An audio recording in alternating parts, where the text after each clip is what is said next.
Welcome back children. So children, today in this video we will continue with our chapter 10, that is Habitat and Adaptations. So children, we have already discussed about some of the adaptations. So today in this video we will discuss on adaptations for tropical forests, or we can say rainforests. First one is adaptations in plants. So now we will see first for adaptations in plants. Tropical rainforests receive heavy rainfall throughout the year and have warm and humid climate. There are many tall trees in these forests. These trees have lots of leaves at the top to trap sunlight, but at the same time this prevents sunlight from reaching the lower levels of the forest. Different plants have adapted themselves in different ways to survive in these conditions. Some of the features seen in the plants found in tropical rainforests are given below. So, we already come to know that tropical rainforests, they receive heavy rainfall throughout the year, and the weather or the climate there is warm and it is humid. There are many tall trees in this forest. We can see tall trees in this kind of forest, and their leaves they have lots of leaves, and their leaves it trap the sunlight, but at the same time this also prevents sunlight from reaching the lower levels of the forest. So now we will see here different plants have adapted themselves in different ways to survive in these conditions. So in order to survive in these conditions, in this tropical rainforest, different plants have different characteristics, different features. Now let's see what are those. First one, you see, as these forests are very thick, little sunlight reaches the forest floor. Thus, some plants climb onto the trunk of tall trees to reach the sunlight. Plants that grow near the ground have broad leaves to absorb maximum sunlight. So you see here, as we already come to know that the sunlight it do not reach the forest floor. Thus, some plants they used to climb onto another trunk of tall trees to reach the sunlight, to get the sunlight. And plants that grow near the ground, those plants that are short or those grow near the ground, they have broad leaves to absorb maximum sunlight. Second one, leaves have unique tips called drip tips. Drip tips allow the raindrops to fall off quickly without sticking to the leaves. These prevent leaves from rotting due to accumulations of water. So now here again we come to know that the plants there it has a drip tips.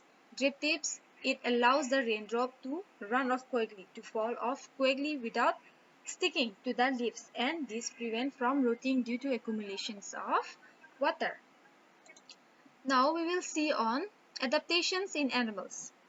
Some of the adaptations seen in animals living in tropical rainforests are given below. Now we will see some of the features of the animals that live in tropical rainforests. First one, you see, above half of the total variety of plants and animal species seen in the world live in rainforests. So here we come to know that about half of the total variety of plants and animal species that we see in this world, they mostly live in rainforests.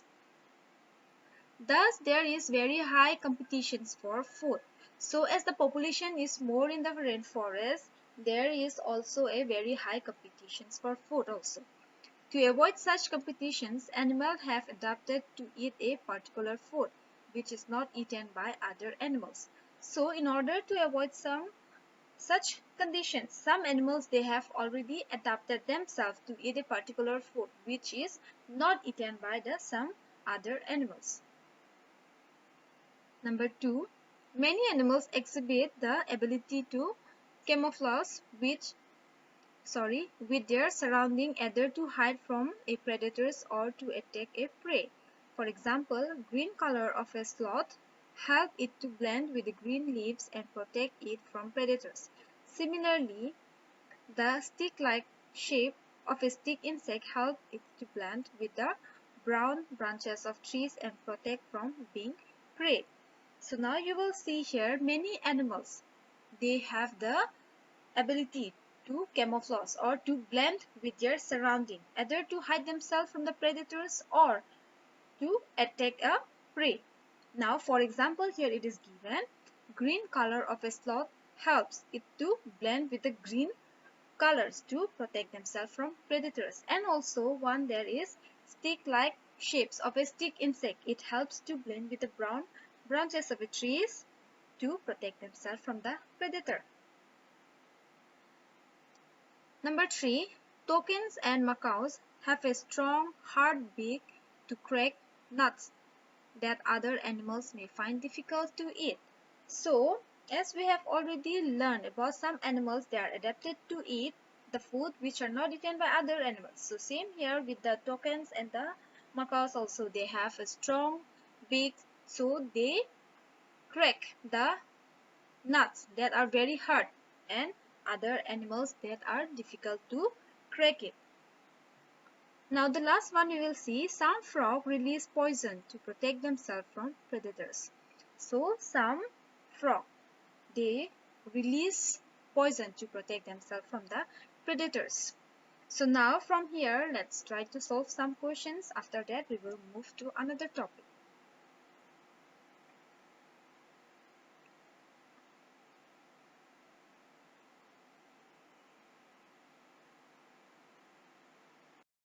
Now we will discuss on adaptations for temperate deciduous forests. Adaptations in plants. Plants in this forest have to adapt themselves to the changing season. So as we already discussed about the temperate forest or deciduous forest, this forest they experience different season. So the plant there they also adapt themselves to the changing season. Some of the adaptations seen in plants that grow in temperate forests are given below. Number 1. Most plants have broad leaves and prepare food mainly in summer season. So, most plants that is found in deciduous forests are broad leaves and they prepare food mainly in summer season. Some of the food is used for growth and some is to store in the roots for the future when enough sunlight is not available. So, some of the food is used for their growing, and some is stored in the roots for future use when sunlight is not available. Number 2. In winter season, deciduous trees and plants shed their leaves.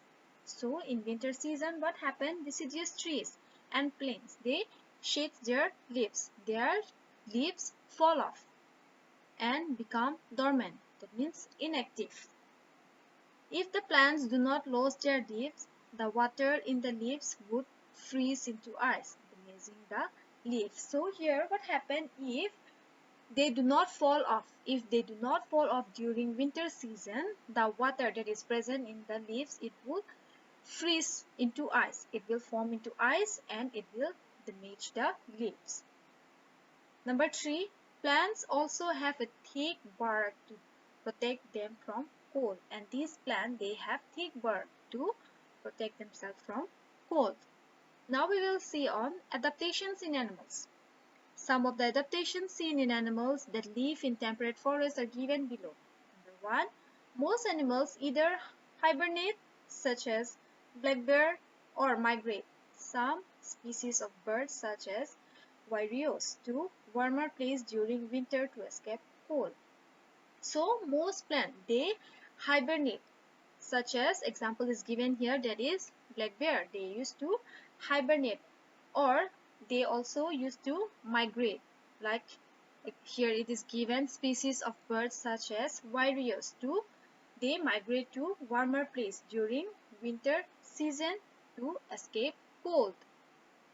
Number 2, small animals such as squirrels and chipmunks gather food, nuts and seeds and store them in hollow logs or hole in the ground. So some small animals such as squirrels and chipmunks, what do? They gather foods like nuts and seeds, and they used to store them in a hollow logs or holes in the ground. The stored food is eaten by these animals during winter when there is a shortage of water. So all these stored food are eaten up by those animals during winter when there is a shortage of food. Number third, larger animals such as black bears and raccoons eat food as much as possible during summer. During winter, these animals go on hibernations when the weather is cool and food is scarce. So here what happens, some larger animals like black bear and raccoons, they eat food as much as possible during summer, and during winter what do? They go on hibernate, or we can say hibernations, when the food is scarce and the weather is very cold. The last one, many animals such as black bears have a heavy coat made of many layers of fur to protect themselves from cold in winter. And again you see here black bears, they have a heavy coat and it is made up of many layers of fur to protect themselves from cold in winter. So we stop here for today. Now let's try to solve some more questions and then we will end up this video.